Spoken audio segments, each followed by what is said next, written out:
안녕하세요. 네, 안녕하세요. 네, 어떤 고민이 있으십니까?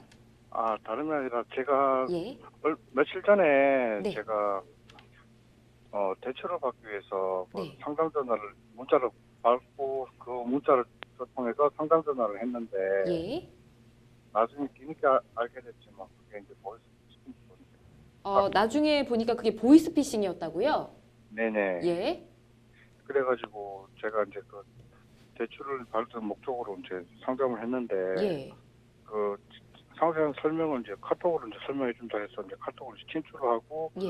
이제 그 설명을 들었는데 그 내용은 그 뭐지 거래 증빙 내역을 만들기 위해서 이제 담보 대출을 이제 진행할 거라고 하더라고요. 예. 그래가지고 거래 증빙 내역을 만들기 위해서 이제 통장이 필요하다고 해가지고 예.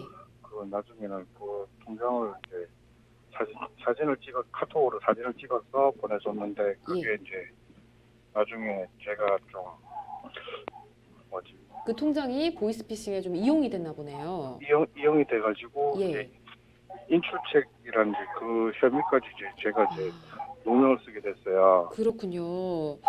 근데 이게 보이스피싱이라는 거는 언제 알게 되셨나요? 그걸 제가 이제 인출을 이제 통장에 들어온 그 금액을 이제 다시 이제 그 회사 직원분한테 이제 다시 주면 된다 해가지고 이제 줬는데 예. 그게 2번 인출하고 뒤늦게 나서 이제 은행에서 이제 문자가 하나 오더라고요. 예. 그 금융 사기 그걸로 해가지고 금융거래가 뭐 중지됐다는 연락을 네, 받으셨나 네, 봐요. 은행 거래가 중지됐다고 예. 문자를 받았어요. 그때부터 이제 아차 싶어가지고 이제 예. 뒤늦게 알게 됐는데 네. 그때는 이제 손쓸 방법도 없고 그래가지고 이제 아무것도 안 되는 상황이라 가지고 예. 그때 뭐 그 직원이라는 대출해줬던 그 사람한테 연락은 해보셨나요? 예, 그분한테 연락을 해봤는데 연락을 안 되더라고요. 그 이후로는 연락이 끊겼군요. 네, 알겠습니다. 이게 최근에 있었던 일이라고 하셨죠? 네, 예. 일단 어떻게 해결을 해야 될지 김재식 변호사님과 이야기를 좀 나눠봐야 할 것 같습니다. 추가적으로 궁금하신 점 있으시죠? 이게 아주 전형적인 지금 그 사건입니다. 네. 요즘에 이런 류의 보이스피싱이 아주 많아요. 그래서 이 방송을 들으시는 분도 자세히 이 유형에 대해서 좀 숙지를 하실 필요가 있는데요. 지금 말씀만 들어도 무슨 내용인지 딱 감이 옵니다. 이게 처음에 이제 돈이 필요하시고 신용이 네. 어려우시니까 그런 그 문자 싸게 돈을 빌려준다. 그러면 그 돈을 싸게 받아서 다른 쪽에다가 또 갚고 그 채무로 이제 이렇게 전환을 하기 위한 목적의 이런 마음이 약한 분들을 지금 공격하는 보이스피싱이거든요. 그러면 처음에 이제 이분들이 마치 금융회사인 것처럼 무슨 약관 같은 거를 보내가지고 이 약관을 읽고 동의하느냐 뭐 이렇게 물어요. 그러면 네. 이제 마치 이쪽이 금융회사인 것처럼 믿은 이 지금 상담자 같은 분은 또 동의한다 하고 신분증도 보내고 통장도 보내고 그래서 굉장히 금융회사의 외양을 믿게 되죠. 근데 그 다음에 이제 이분들 요청은 싸게 금리를 대출해 주려면은 당신의 신용이 필요하니까 일단 약간 탈법적이고 우회적인 방법이긴 하나 당신 통장에다가 돈을 좀 넣어주겠다 우리 회사 자금으로 그러면 그걸 가지고 무슨 보증보험료 같은데 가서 보증을 받을 수가 있으니 일단 우리 돈을 넣을 테니까 그 증빙만 나한테 나중에 보내주고 그 돈은 우리 회사 돈이니까 인출을 해달라 이렇게 지금 시작을 해요. 그럼 조금 있다가 그 돈이 들어오면 이제 인출을 자기 손으로 해서 이제 그 사람에게 회사 사람이라는 그 대출 회사 사람이라는 사람한테 넘겨주는데 실제로 그 돈은 회사 돈이 아니라 또 다른 피해자가 사기를 당해서 이제 그 송금한 그 돈이거든요. 그렇게 될 경우에 대부분 이제 수사기관이 이제 은행은 이제 이런 것들이 다 보이스피싱이라고 하면 전체 계좌를 다 동결을 하고요. 여기서 넘어간 계좌까지 다 동결을 합니다. 그리고 이제 이분을 조사를 해서 공모를 했는지 또는 방조를 했는지를 이제 조사를 하게 되는데 지금 우리 상담해 주신 분 여보세요? 네네. 굉장히 억울하시죠? 본인은 지금 피해자라고 생각하시잖아요? 너무 화도 나고 지금 억울하고. 그쵸? 예. 그런데 수사기관은 그렇게 생각하지는 않아요. 일단 처음 볼 때 그 통장에서 돈을 인출해서 건네준 행위가 있기 때문에 일단 공범으로 의심해서 수사를 할 것이고요. 네. 근데 이제 카톡 지금 주고받으신 내용들이 아주 길죠. 그게 하루 이틀 저기 뭐 카톡을 주고받은 게 아니라 뭐 한 2, 3일에 걸쳐서 뭐 주고받고 인출할 때도 뭐 이리 바꾸고 저리 바꾸고 막 그렇게 하잖아요. 네. 그렇기 때문에 그 모든 자료들을 자세하게 경찰에다가 제출하셔야 돼요. 그리고 잘 설명을 하셔야 돼요. 내가 공범이나 방조를 한 게 아니라 나도 피해자다.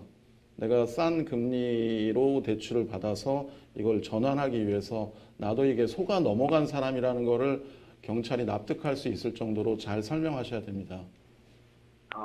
네. 근데 이제 그게 쉬운 일이 아니에요. 왜냐면은 일단은 인출을 해서 넘겨준 사실이 있고 또 그 카톡의 내용을 자세히 보면은 제3자가 보기에는 야 이거는 보이스피싱이라고 믿어야 되는 거 아니냐, 그럴 가능성이 있다고 조금이라도 생각했을 수도 있다. 또는 보이스피싱이어도 뭐 이거는 상관없는 거 아니냐라는 생각을 했을 수도 있다고 만약 수사기관이 믿는다면 그것은 네. 이른바 미필적 고의라고 해서 그런 그 고의가 인정이 될 수가 있어요. 그러니까 나는 아예 고의도 없었고 나는 완전히 피해자라는 점을 수사기관에 납득시키지 못하면 이건 방조죄로 처벌받을 수가 있고요. 형사처벌뿐만 아니라 이제 피해자라고 생각하는 분이 또 있으시잖아요. 그분이 우리 선생님 계좌에 송금을 했으니까 그분이 우리 그 상담자분을 상대로 민사소송을 통해 가지고 그 돈을 민사적으로 배상하라는 민사소송을 또 할 수가 있습니다. 뭐 가압류 먼저 하고요. 네. 이제 그럴 때는 이제 법원에서 이제 방조죄가 인정이 된다면은 책임이 인정이 되는 거니까 당연히 민사 배상을 하셔야 되고요. 방조죄가 인정이 안 된다 하더라도 민사적으로는 일부 책임을 져야 될 수도 있어요. 물론 피해자도 그 보이스피싱에 속아 넘어간 그 잘못이기 때문에 그 경우에는 책임이 어느 정도 분배가 되겠죠. 그래서 이거를 형사적으로 일단 대응을 잘 하셔야 됩니다. 제일 중요한 그러면은 처벌 수위는 어느 정도 되는 건가요? 저 같은 경우는요. 이게 뭐 초범이고 사실 피해자성이라고 보이거든요. 지금 제가 이 전형적인 이 사례에 해당이 되기 때문에 그렇기 때문에 처벌 수위는 뭐 벌금 정도가 되지 않을까 싶습니다. 커도. 예. 근데 이제 금액이 어느 정도 되느냐에 따라서 좀 다르고 이게 횟수가 또 얼마냐에 따라서 다른데 이게 한 번 인출해 주신 거예요? 아니면 뭐 2번, 3번 이렇게 인출해 주신 거예요? 입금은 총 3번 입금이 되었고요. 네. 그리고 인출은 처음에 1,000만 원, 두 번째는 1,700만 원, 세 번째는 그때 은행 문자 오고 거래가 중지됐거든요. 그러니까 이런 건 우리한테 불리한 사정이에요. 왜냐면은 첫 번째 해서 넘겨줬다가 두 번째도 넘겨줄 정도라면은 원래 첫 번째 넘겨주고 나서 바로 대출을 받으셔야 되잖아요. 이게 금융회사와의 정상적인 거래라면. 근데 그걸 안 하고 또 넘겨주셨단 말이에요. 그러니까 이거는 수사기관이나 제3자가 보기에 공모나 방조를 한 게 아니냐. 또는 이걸 적어도 공모나 방조는 아니더라도 보이스피싱이라는 걸 눈치챌 수 있는 상황이었지 않겠느냐. 이렇게 의심할 가능성이 높은 거죠. 이럴 때는 그 혐의가 더 짙어지고 더 처벌 수위도 좀 더 높아질 수 있을 것 같습니다. 구제할 방법은 없는 건가요? 그러니까 피해자라는 점을 잘 입증하셔야 돼요. 그것이 아니면은 형사처벌이나 또 민사책임을 지셔야 될 것 같습니다. 네, 처벌을 받게 되시더라도 막 그렇게 큰 처벌은 아니지만 그래도 지금 시청자님 입장에서는 정말 억울하실 거거든요. 네. 그래서 이렇게 전화도 주신 걸 텐데 우선은 변호사님 말씀하신 대로 나는 정말 피해자다, 아무것도 몰랐다, 뭐 2번 이렇게 전달을 해주셨다고 하지만 그럼에도 2번 다 모르고 전달을 하신 거잖아요. 그러니까 그 부분에 대해서 강하게 좀 입증을 하거나 의사표시를 하셔야 될 것 같아요. 한 가지만 더요. 네. 그리고 그 성명 불상자들 예. 지금 그 금융회사에 있는 분하고 카톡도 하시고 전화도 하시고 만나기도 하셨잖아요. 인출해서 넘겨줄 때. 네. 인적사항을 하나도 모르시잖아요. 네. 그렇지만 그분들이 다 이 사건에 최종적인 책임을 지셔야 될 분들이에요. 형사 책임도 민사 책임도.